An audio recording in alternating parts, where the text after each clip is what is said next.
Sejemput Batu Gajah.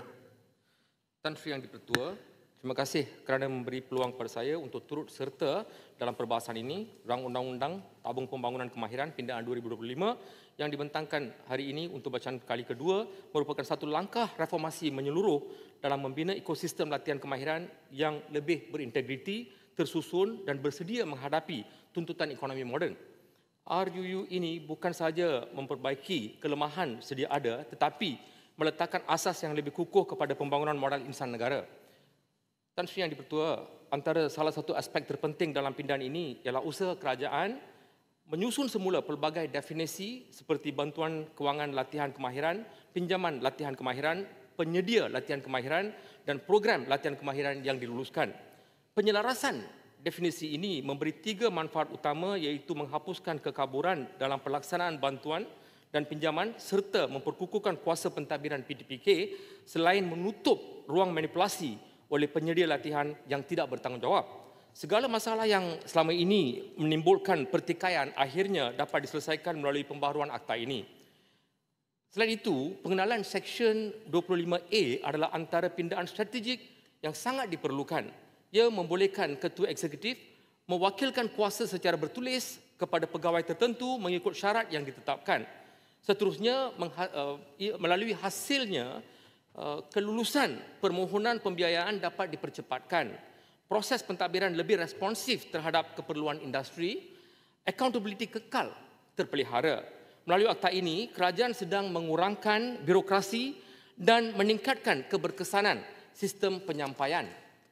Walaupun Seksyen 25A bertujuan untuk mempercepatkan dan melicinkan pentadbiran, ia tetap membawa beberapa implikasi negatif yang perlu diberi perhatian. Pertama, pemberian kuasa kepada pegawai tertentu membuka ruang kepada risiko penyalahgunaan kuasa, terutama jika kawalan dalaman tidak kukuh. Kedua, pengagihan kuasa itu boleh menyebabkan keputusan yang tidak konsisten kerana setiap pegawai mungkin mentafsir kuasa dengan cara yang berbeza.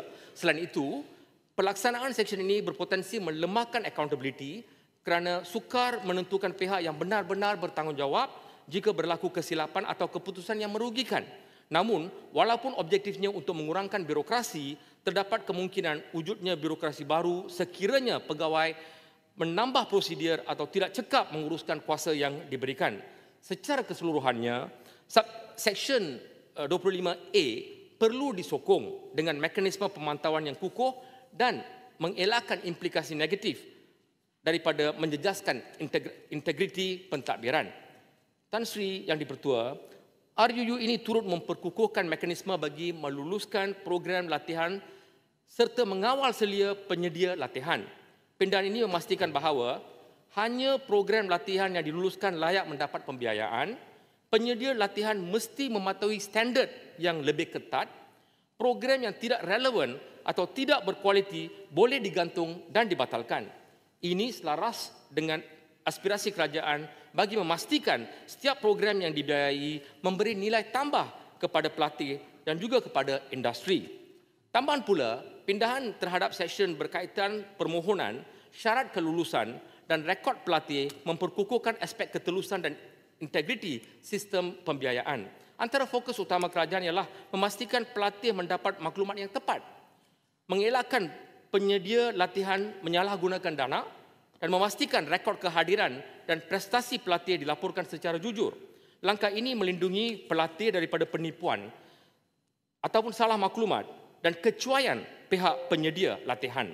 Tan Sri Yang di-Pertua, satu lagi elemen penting dalam RUU ini ialah pengenalan seksyen baru 65A dan 65B yang secara khususnya menangani isu ketidakpatuhan oleh pelatih dan penyedia latihan. Selama bertahun-tahun, PTPK berdepan beberapa masalah ketara. Pelatih yang menerima pinjaman tetapi gagal hadir ke kelas secara konsisten. Penyedia latihan yang tidak melaporkan ketidakhadiran pelatih secara jujur menyebabkan dana terus mengalir walaupun pelatih tidak lagi mengikuti program. Ketirisan dana apabila bantuan atau pinjaman tidak digunakan mengikut tujuan asal. Kerajaan melalui pindaan ini akhirnya menangani masalah tersebut secara tuntas. Seksyen 65A dan 65B memberikan kuasa kepada PTPK untuk menahan, mengurangkan atau memberhentikan bantuan dan pinjaman sekiranya pelatih gagal memenuhi syarat kehadiran. Meminta memulangkan dana jika pelatih tidak mengikuti latihan atau menarik diri tanpa sebarang munasabah, alasan yang munasabah. Mengambil apa-apa tindakan munasabah terhadap penyedia latihan yang gagal mematuhi syarat pelaporan dan mengelakkan penyedia latihan daripada manipulasi kehadiran pelatih demi memastikan dana terus disalurkan. Ini menunjukkan kerajaan mengambil pendirian bahawa pelatih yang menerima manfaat mesti menunjukkan komitmen dan penyedia latihan yang menerima dana awam mesti menunjukkan integriti. Langkah ini bukan sahaja melindungi dana kerajaan tetapi juga memastikan sistem latihan kemahiran benar-benar menghasilkan graduan yang berkualiti. Kita tidak mahu pelatih yang hanya ambil bantuan tetapi tidak menunjukkan disiplin. Kita juga tidak mahu penyedia latihan yang ambil peluang tanpa mengutamakan kualiti latihan. Pindahan ini mewujudkan budaya accountability, memastikan bahawa setiap penerima manfaat dan setiap penyedia latihan bertanggungjawab sepenuhnya terhadap prestasi masing-masing. Tan Sri Yang Di-Pertua, Rang Undang-Undang Tabung Pembangunan Kemahiran Pindahan 2025 adalah satu reformasi komprehensif yang melibatkan penyelarasan definisi, pengukuhan tadbir urus, peningkatan integriti pembiayaan serta kuasa penguatkuasaan yang jauh lebih tegas. Kerajaan sekali lagi menunjukkan komitmen untuk membina tenaga kerja masa depan yang lebih berkemahiran, berdaya saing dan mampu mengekalkan pertumbuhan ekonomi.